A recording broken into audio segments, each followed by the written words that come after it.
Abram as Bíblias no Evangelho de João, capítulo 16. As mensagens desses dias dizem respeito a um encorajamento dos irmãos e a descoberta e a iniciativa de sermos igreja de modo bastante efetivo e prático.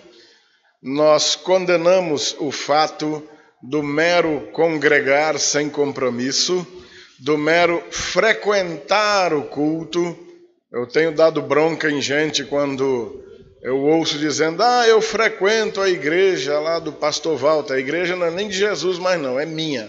Quer dizer, de uma lapada só a pessoa comete duas heresias. Uma é de dizer que é a igreja do pastor Walter, porque não é a igreja de Jesus.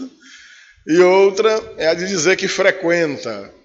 Nós frequentamos alguns mercados, nós frequentamos alguns cursos, frequentamos algumas praças, alguns estabelecimentos comerciais. Igreja não é para frequentar. Não se frequenta a igreja, se é igreja. E se não for assim, não serve. Está levando uma vida de meras expressões religiosas que espiritualmente não vai ter utilidade nenhuma. E então, amados, o nosso empenho nessa série de mensagens é encorajar os irmãos, deixá-los entusiasmados e animados com relação a essa máxima. Você não frequenta a igreja, você não vai à igreja, você não visita a igreja, você é a igreja, você precisa ser a igreja, precisa se engajar na obra. Caso contrário, nós apenas teremos mudado de um costume religioso para outro e de outro para outro, e espiritualmente para o Senhor continuaremos sem fazer nada. Então o nosso empenho é esse, para que você se engaje na obra, descubra efetivamente qual o teu ofício na obra do Senhor e se agarre com ele imediatamente, sem perda de tempo. Amém? Evangelho de João, capítulo 16, os versículos do 25 até o 33, que é quando encerra esse capítulo. Jesus está proferindo umas palavras de despedida com os seus discípulos. Quando começa o capítulo 16, ele está falando acerca do Espírito Santo, acerca do envio do Consolador. E do versículo 25 em diante, depois de fazer essa apresentação do Espírito Santo que viria, do Consolador que viria, é que ele vai começar essa despedida. Então, esses versículos que a gente vai ver hoje, ele profere essas palavras de despedida e de encorajamento. O capítulo 17 inteiro ele faz uma oração em favor dos seus discípulos, é uma oração chamada de oração sacerdotal. Mas depois da apresentação do Espírito Santo, deixando claro que os discípulos não ficariam sós, ele ia para o Pai, como de fato foi, mas que os discípulos não se entristecessem porque não ficariam abandonados, não ficariam sozinhos. O Consolador, Deus continuaria com eles, agora não mais na pessoa de Jesus Cristo, em carne, mas no Espírito Santo. No Evangelho de Evangelho de Mateus, capítulo 28, nos últimos versículos, a grande comissão, no comissionamento dos discípulos para que continuem a obra do Senhor, ele encerra dizendo: eis que estou convosco todos os dias até a consumação dos séculos. Ora, como estarei convosco se ele está indo para o céu? Então a maneira de Deus continuar habitando no meio do seu povo, continuar habitando no meio da igreja, foi essa. O mistério do Espírito Santo habitando em todo aquele que nele crê. Amém, amados? Então, no momento em que nós cremos no Senhor, todo homem, toda mulher, todo ser humano verdadeiramente convertido, a partir do momento que crê no Senhor Jesus, recebe o Espírito Santo. Não existe um ritual diferenciado, não existe um segundo batismo, não existe um terceiro batismo, não existe nenhuma evidência como um barulho diferente, como um superpoder como de um super-homem ou de um ser extraterrestre na Terra que evidencie isso, mas o que vai evidenciar que verdadeiramente essa pessoa se converteu e que recebeu em si o Espírito Santo de Deus é a sua regeneração, o seu novo nascimento, o arrependimento sincero de pecados, o tomar um rumo totalmente novo, diferenciado na vida, o ser sim empoderado, tornar-se um ser poderoso, tão somente para resistir ao pecado, para dizer não às vontades da carne e para dizer sim às vontades do Senhor, e mesmo diante da morte, não negá-lo, pelo contrário, levar adiante a obra que nos tem sido confiada. Então, se existe algum poder dado do céu, e realmente há, nós cremos nisso, nada mais é do que esse: coragem, força para vencer as tentações desse mundo e fazer a vontade de Deus. Amém, amados? Vamos ver então essas palavras de ânimo do Senhor para seus discípulos. João 16, a partir do 25. Essas coisas vos tenho dito por meio de figuras. Vem a hora em que não vos falarei por meio de comparações, mas vos falarei claramente a respeito do Pai. Naquele dia pedireis em meu nome, e eu não vos digo que rogarei ao Pai por vós, porque o próprio Pai vos ama, visto que me tendes amado e tendes crido que eu vim da parte de Deus. Vim do Pai e entrei no mundo. Todavia, deixo o mundo e vou para o Pai. Disseram os seus discípulos: agora é que falas claramente, não empregas nenhuma figura. Agora vemos que sabes todas as coisas e não precisas de que alguém te pergunte. Por isso, cremos que, de fato, vieste de Deus. Respondeu-lhes Jesus: credes agora? Eis que vem a hora, e já é chegada, em que sereis dispersos, cada um para sua casa, e me deixareis só. Contudo, não estou só, porque o Pai está comigo. Estas coisas vos tenho dito, para que tenhais paz em mim. No mundo, passais por aflições, mas tende bom ânimo. Eu venci o mundo.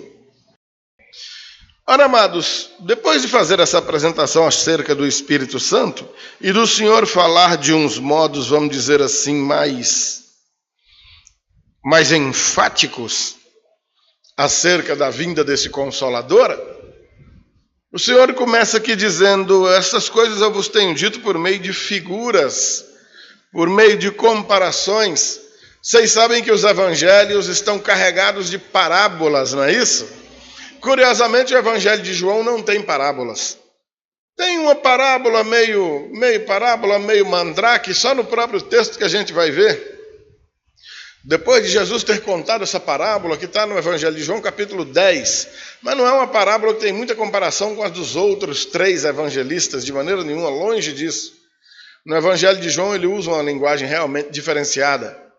Mas, em se tratando das parábolas, a gente tem, vamos dizer assim, algo de misterioso para destrinchar. Por exemplo, quando a gente vê em Marcos, capítulo 4, os versículos de 10 em diante, quando os discípulos vão perguntar para Jesus por que ele ensina por meio de parábolas. Senhor, por que o Senhor usa tanto parábolas para ensinar as coisas para nós?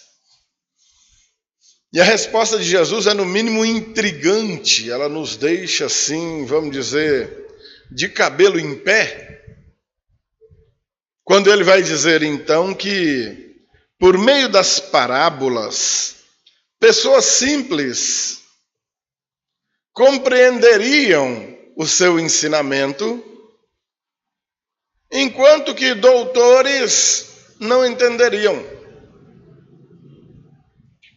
A questão de pessoas simples, doutores, não necessariamente é em Marcos 4, mas ele deixa claro que o objetivo é que, por meio das parábolas, ou seja, por meio de uma linguagem muito simples, os seus eleitos compreenderiam adequadamente o que ele estava querendo transmitir, Ao passo que aqueles que ele não chamou, aqueles que ele não elegeu, aqueles que não eram povo dele, aqueles que de modo rebelde,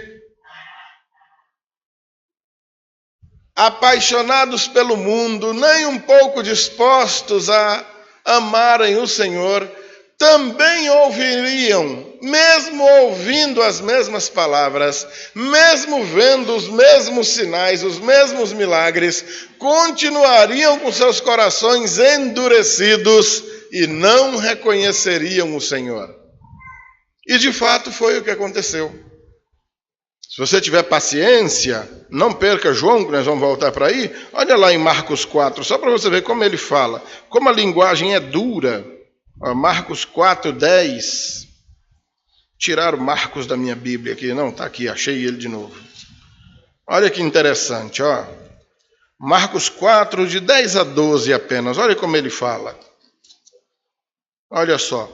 Quando Jesus ficou só, os que estavam junto dele com os 12 o interrogaram a respeito das parábolas. Ele lhes respondeu: a vocês é dado conhecer o mistério do reino de Deus, mas aos de fora,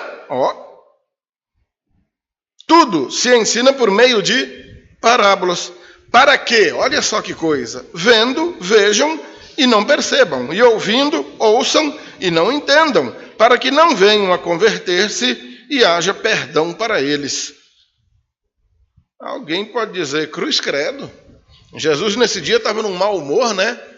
Não estava não, amados. A gente traduz isso para um entendimento mais fácil. O milagre de ouvir a palavra do Senhor e aceitá-la não está necessariamente em nós. Há o toque especial, espetacular, gracioso de Deus na nossa vida, para que nós possamos compreender essa palavra. Tanto por meio do que ouvimos, quanto por meio do que nós vemos, nós podemos e devemos, aliás, não há outra maneira de conhecer ao Senhor que não seja por esse intermédio, nos chegar a Deus. Mas vamos ver, ouvir, chorar. Como eu já disse um monte de vezes aqui, toda vez que passa um filme da Paixão de Cristo, gente chega aqui com os olhos inchados de chorar. Oh, que judiação, que maldade que fizeram com o Senhor. E assiste, chora e muda de roupa e sai para ir pecar. Quer dizer, achou triste, achou horrendo, achou maravilhoso, chorou que foi uma beleza, mas não se converteu. Ele começa a explicar para os discípulos, até porque ele está falando apenas aos discípulos, de modo direto, não mais por parábolas, mas de modo claro. Ao lado não existem pessoas não convertidas, somente os discípulos estão juntos com ele naquele momento. A oração sacerdotal que ele está fazendo é somente pelos discípulos, não é por todo mundo. Ele não está orando pelo mundo inteiro aí no capítulo 17, que você vai ver a intercessão pelos discípulos. Você vai ver ele dizendo isso.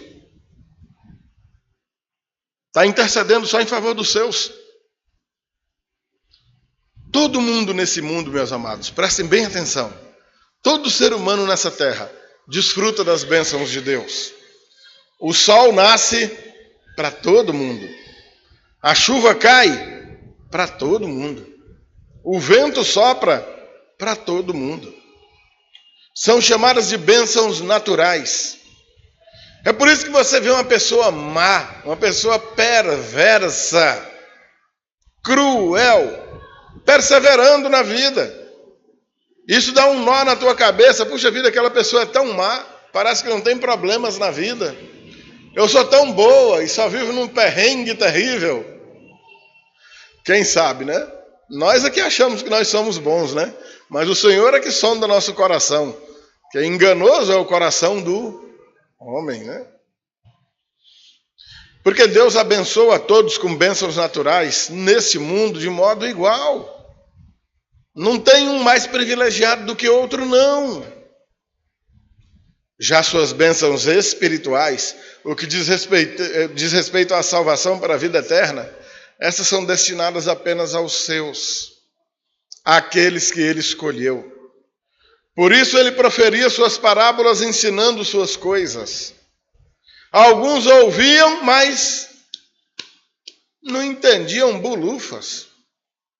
E sentiam, pelo contrário, o desejo de avançar nele para matá-lo.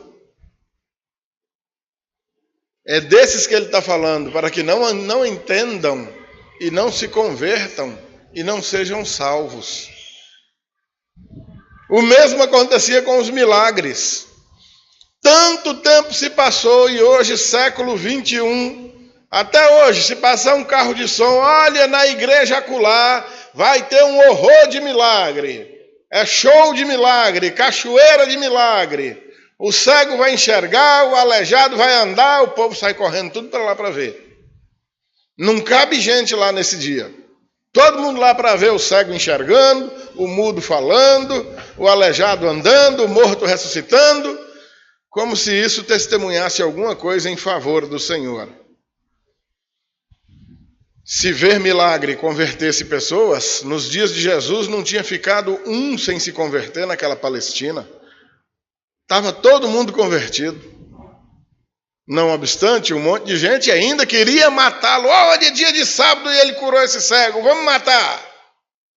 Ele e o cego que foi curado também, vamos matar todo mundo. Funcionava assim. As palavras que o Senhor fala de modo claro, fala aos seus discípulos, não fala ao mundo todo. Os discípulos estão entendendo isso aqui. Agora, os versos 26 e 27, ele já está fazendo uma afirmação acerca do futuro. Olha, naquele dia, vocês vão rogar ao Pai em meu nome, mas não vai nem ter necessidade. Porque o Pai do céu já vos ama. Ele já ama vocês pelo simples fato de vocês terem ouvido a respeito de mim e terem me amado também. Vocês terem entendido que eu vim do Pai.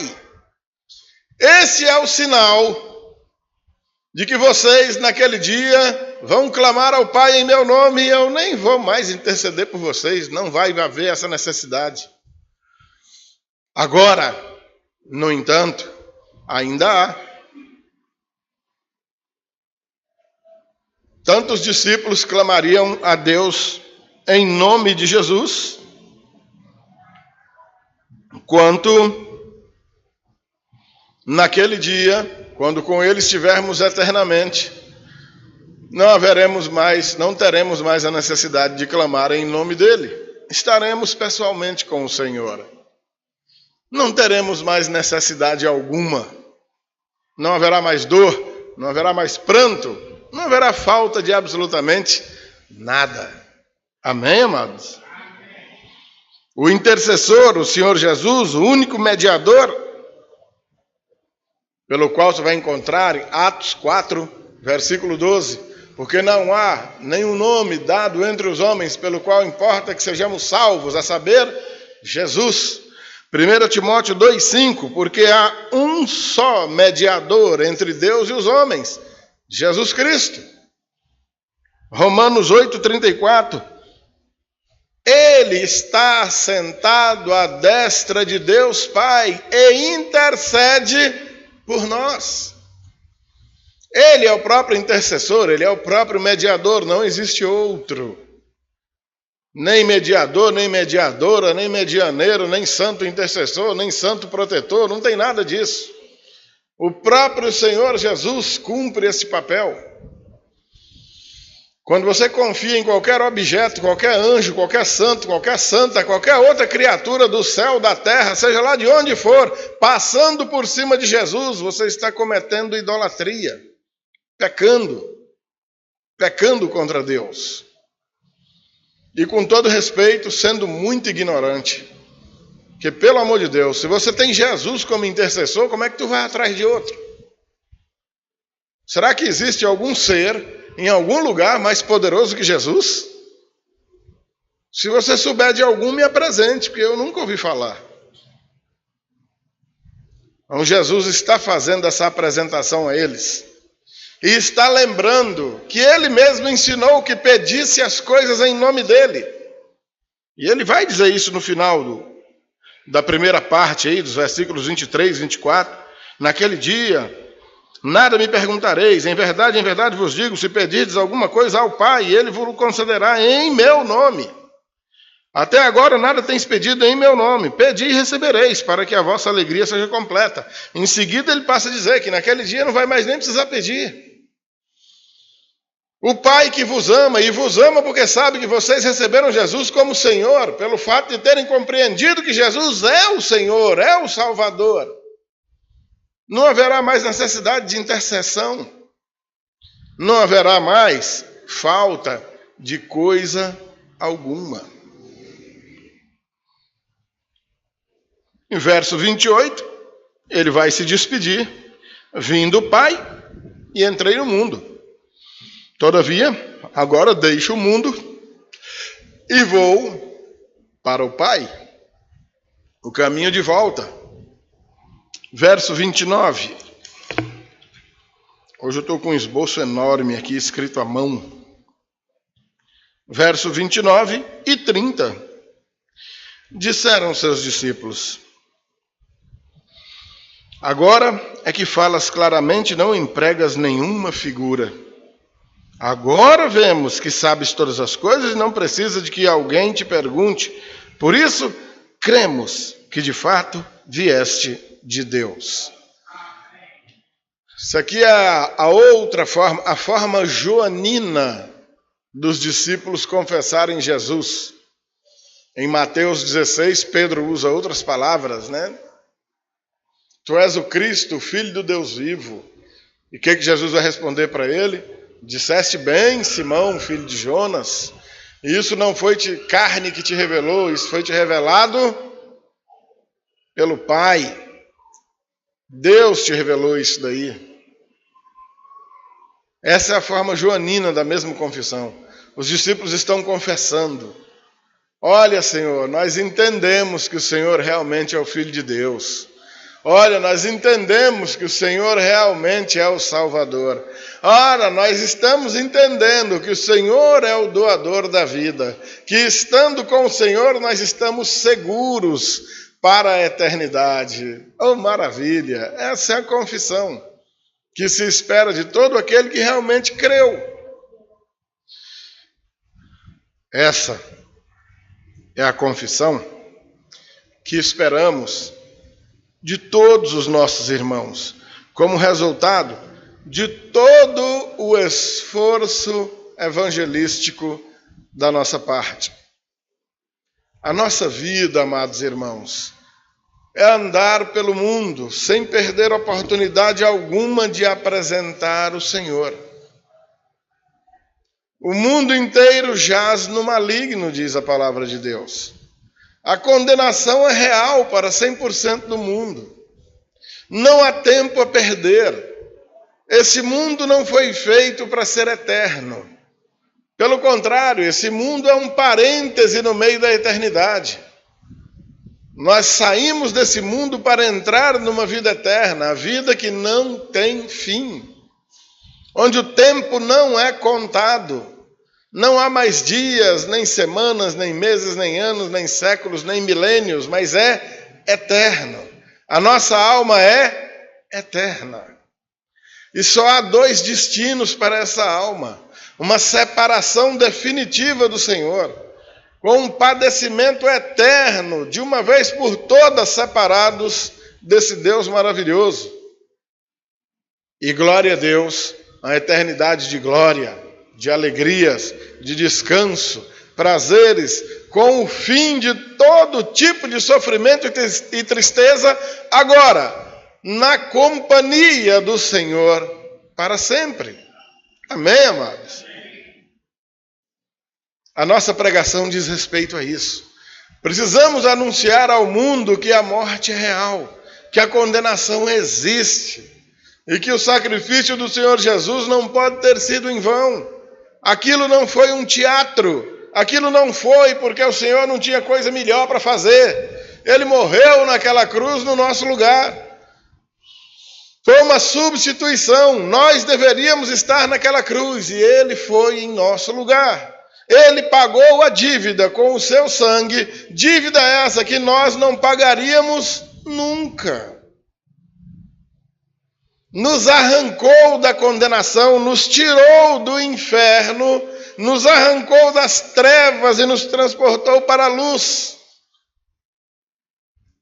Se, depois de tomar conhecimento disso, você ainda frequenta a igreja a fim de receber alguma coisa de Deus, ô irmão, como você precisa de taca no lombo, muita peia. Você estava no inferno, o Senhor te transportou para o céu. Não, irmão, eu não estou no céu ainda. Se você não for um cidadão de Deus agora, você não vai ser nunca. Depois de ouvir isso, de compreender isso, se você ainda frequenta a igreja, vai à igreja com o intuito de receber alguma coisa, você continua perdido.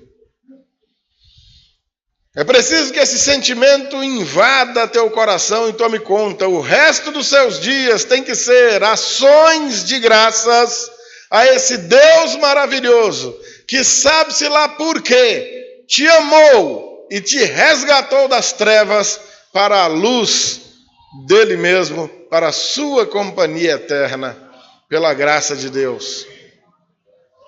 Dá para entender isso, amado? Dá para entender isso, amada irmã? Por que você não vê aqui campanhas e mais campanhas? A campanha do sal, campanha da caneta ungida, campanha da vassoura, campanha da rosa amarela, campanha do cajado de Moisés, da vara de Arão, da arca de Noé, campanha do diabo, para você vir ganhar casa, o carro, namorado, casamento, fazenda, o inferno. Porque toda essa pregação é uma arapuca, uma armadilha satânica para te manter aprisionado à ideia de que esse mundo tem alguma coisa para dar. E tirar do seu coração o compromisso que você precisa ter com o Deus verdadeiro, de não esperar mais absolutamente nada nesse mundo, a não ser o fim da sua vida, para definitivamente estar com o Senhor, da companhia do qual você nunca mais será tirado. Amém, querido? Marido que você ganhar vai morrer, esposa que você ganhar vai morrer, emprego que você ganhar uma hora acaba, carro a ferrugem vai comer, fazenda um dia acaba, tudo foi feito para acabar. Se esse mundo inteiro vai acabar, qual é o patrimônio que você espera que você vai levar para o caixão? As igrejas estão entupidas de gente gananciosa e avarenta, ouvindo mensagem de homens mentirosos e avarentos, que reúnem multidões de pessoas com o fim de enriquecerem à custa da fé deturpada alheia. E cada dia que passa, esses antros mais aumentam a quantidade de pessoas que seguem essas baboseiras. E cada dia tem se tornado mais difícil ganhar uma alma verdadeiramente para o Senhor. Uma alma que realmente compreenda que se tem vida, essa vida não é sua, é do Senhor. E que se ainda há dias para serem vividos nessa terra, esses dias têm que ser vividos em ações de graças a esse Deus que te salvou, sem esperar mais absolutamente nada em troca. O ser um cidadão do reino de Deus é ser uma pessoa desprendida à prática das obras que dizem respeito a essas ações de graças. E só, e mais nada. Se o Senhor, agora, que te arrancou do inferno e te transportou para o céu, que te tirou das trevas e te transportou para a luz, se esse Senhor realmente te salvou, você já compreendeu isso?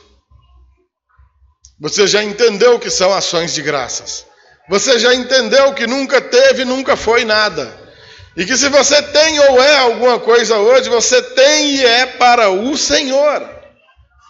Como disse o apóstolo Paulo, se vivemos para o Senhor, vivemos. Se morremos para o Senhor, morremos. Louvado seja o nome do Senhor. Amém, amados? Quando os discípulos, então, após fazerem essa confissão, Senhor, agora nós entendemos que o Senhor é realmente o Filho de Deus. Os versos 31 e 32, então, ele vai dizer: agora vocês creram? Credes agora? Joia! Eis aí vem a hora, aliás, a hora já chegou, em que sereis dispersos, cada um para a sua casa, e vocês vão me deixar só. Contudo, não estou só, porque o Pai está comigo. Jesus falava do momento da sua prisão. Judas já ficou para trás, entregou Jesus e foi se enforcar.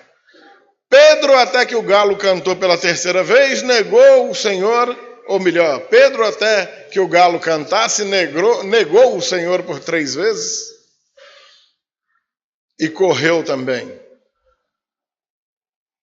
Dos outros 10, João ficou acompanhando de longe ali, e 9 nós não temos a menor ideia de onde é que foram parar. Debaixo de cama, escondido dentro de moita, em cima de pau, sumiram. E o Senhor realmente se viu só. O Senhor está condenando essa atitude deles? Não, de maneira nenhuma.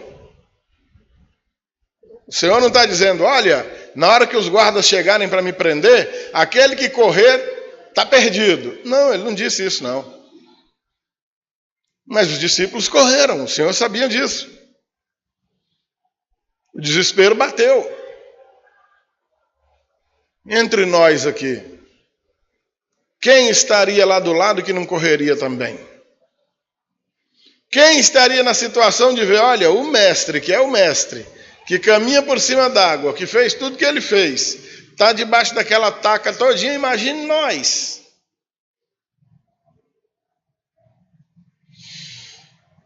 Mas o Senhor já está advertindo. Fiquem tranquilos, vocês vão me deixar sozinho, mas eu não estou só.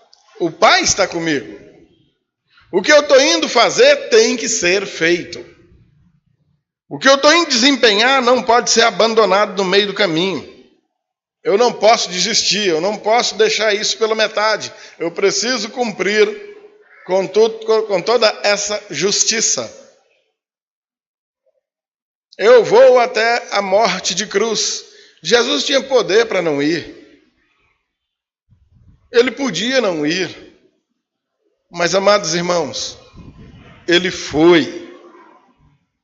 Se diante da perspectiva de tamanho sofrimento o Senhor Jesus não voltou atrás, imagine nós aqui. A que tipo de situação nós temos nos submetido? Para não perder um emprego, para não perder uma namorada ou um namorado, para não perder uma boquinha qualquer, que tamanho de mentira que a gente solta, que tamanho de voltada atrás a gente dá. Ao passo que o exemplo do Senhor qual foi? Mesmo diante da morte, levar a missão até o fim. O Senhor faz essa advertência todinha, desse tamanho todinho, e vai deixar claro para os discípulos, essas coisas, verso 33, essas coisas eu vos tenho dito, para que tenhais paz em mim. Paz no Senhor Jesus. Não quer dizer que vai viver uma vida de paz nesse mundo. Imagine um crente de verdade numa guerra, lendo isso daqui. Se não for por esperança na palavra, como é que ele vai viver? Senhor, como é que eu vou falar de paz se eu estou numa guerra? E nós aqui, que não fomos a guerra bélica nenhuma, não tem ninguém com fuzil na mão para atirar em ninguém, mas que também estamos numa guerra. E o triste disso é que boa parte de nós não sabe que estamos em guerra. Estamos em guerra, mas alguns irmãos ainda não se tocaram, não se deram conta. Ainda não perceberam que estamos rodeados de inimigos que nos odeiam e nos odeiam com ódio mortal, pelo simples fato de servirmos ao Senhor. Só por isso. Só porque servimos ao Senhor, o mundo já nos odeia. Alguns irmãos ainda não se deram conta disso e por isso que pensam que não estão em guerra. Mas estamos, queridos. Nós estamos bem no olho do furacão. O inimigo não tem pena, não descansa e ataca o tempo inteiro. Você pode até não perceber, porque às vezes a insensibilidade espiritual faz isso conosco.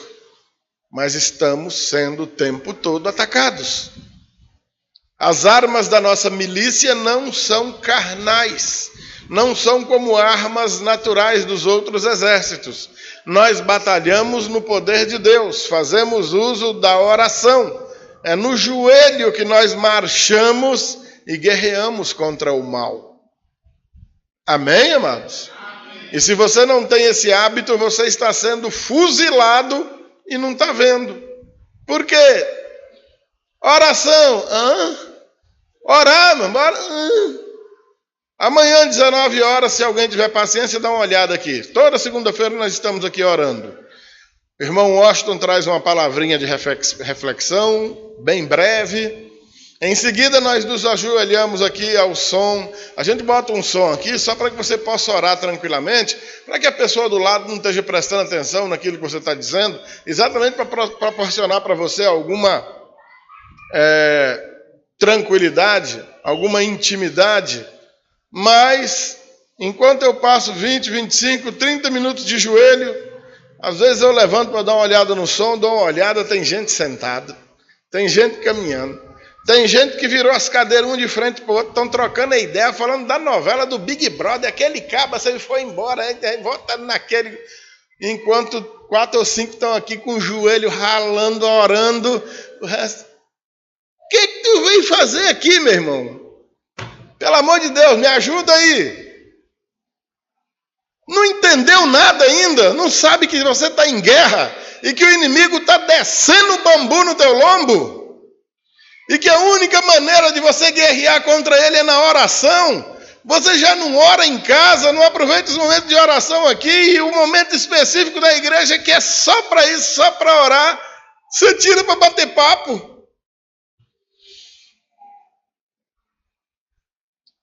Daí uns dias aparece desesperado, num pranto medonho, tudo dá errado, nada dá certo, quanto mais eu rezo, mais assombração aparece. E aí eu digo, vai ficar pior.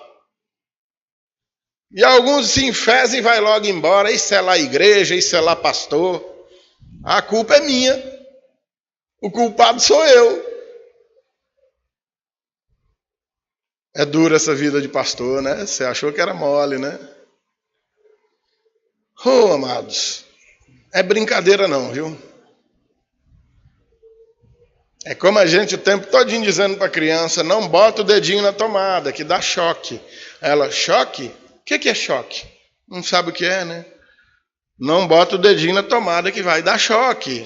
Mas choque deve ser legal, né? Porque eu queria comer aquela lata de leite ninho todinha. Papai nunca deixa porque o leite é bom, né? Então o choque deve ser bom também. Aí vai lá e tão o dedinho, aí leva a lapada. Mas choque é ruim demais. A mesma coisa a gente está dizendo, ora, meu irmão. Bate esse joelho no chão e ora. Clama a Deus em nome de Jesus. Nós estamos no meio de uma guerra. O inimigo está disparando de metralhadora no lombo da gente. O único recurso que tem é a oração. Então ora. E você está falando do Big Brother. Da mulher que dormiu embrulhada com o cabo, a outra ficou com raiva, da votação que era para eliminar um, eliminou o outro. E depois não sabe por que está dando tudo errado. Não sabe por quê. Deus não me ama, Deus não gosta de mim. Mas gosta mesmo não. e meditação na palavra de Deus. Tem gente que no domingo, na hora de vir para a igreja, é um Deus nos acuda para achar a Bíblia, não sabe nem onde largou. Viu ela no domingo passado, que chegou do culto, rebolou, foi de longe. Onde cair, caiu. Agora chegou o domingo de novo, hora de ir para o culto. E agora, cadê a Bíblia? Isso eu estou falando dos que têm Bíblia, hein? Falar nisso, João Paulo, esqueci da Bíblia. Porque tem um bocado aí que continua sem Bíblia, viu? Chegaram Bíblias novas, tá bom?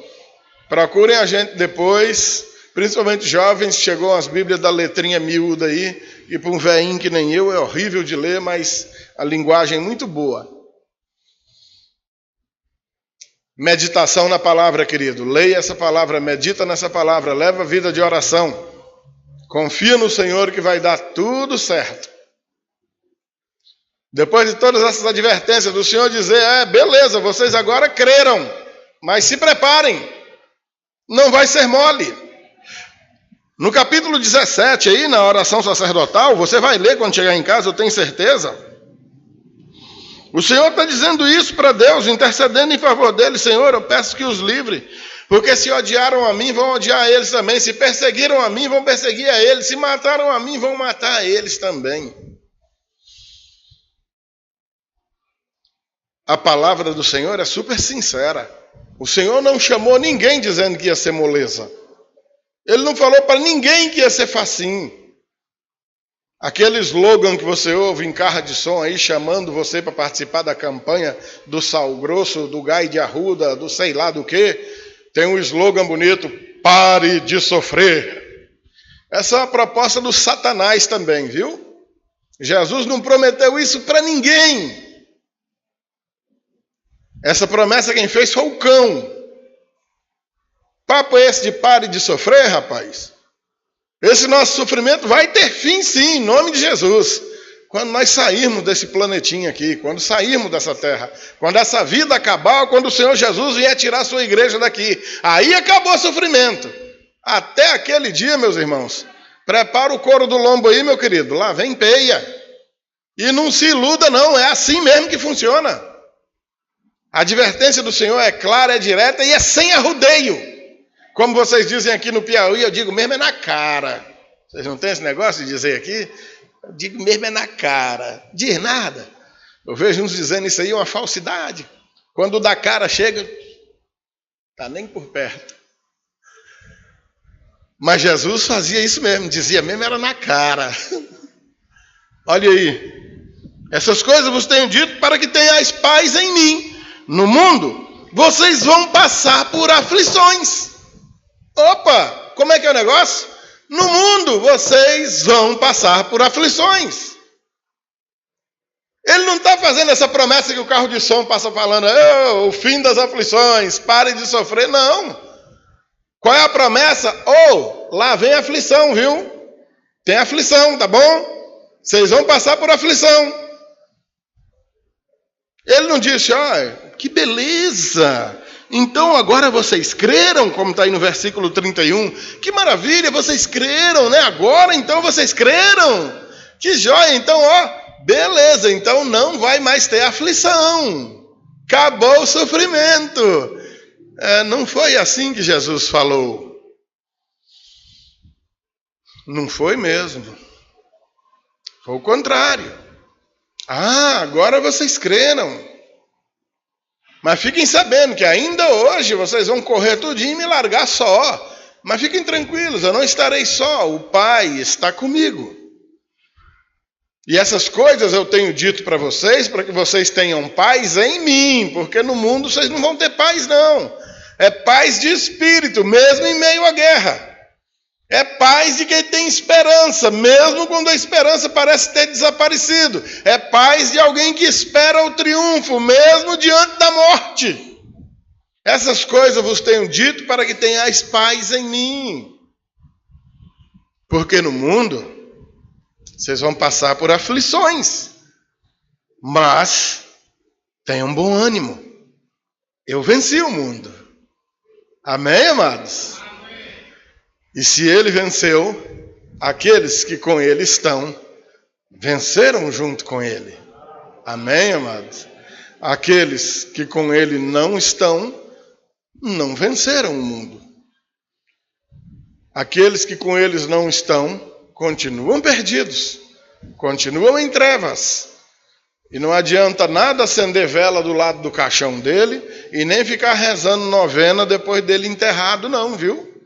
Só vai gastar dinheiro com vela, vai secar a goela de tanto rezar e a alminha dele vai esturricar no inferno do mesmo jeito. É agora. Interceda por ele agora. Ore por ele agora. Pregue a palavra para ele agora. A fé vem pelo ouvir palavra de Deus, não é ouvir outra coisa não. Não são as músicas do Raul Seixas que vão trazer fé para ninguém não, é palavra de Deus. Quem sabe o Senhor o tenha escolhido, é indispensável que ele ouça, é preciso ouvir, se não ouvir nada feito. Preguem a tempo e fora de tempo, tanto com suas palavras quanto com suas atitudes, por meio de suas obras, do teu bom testemunho, em nome de Jesus.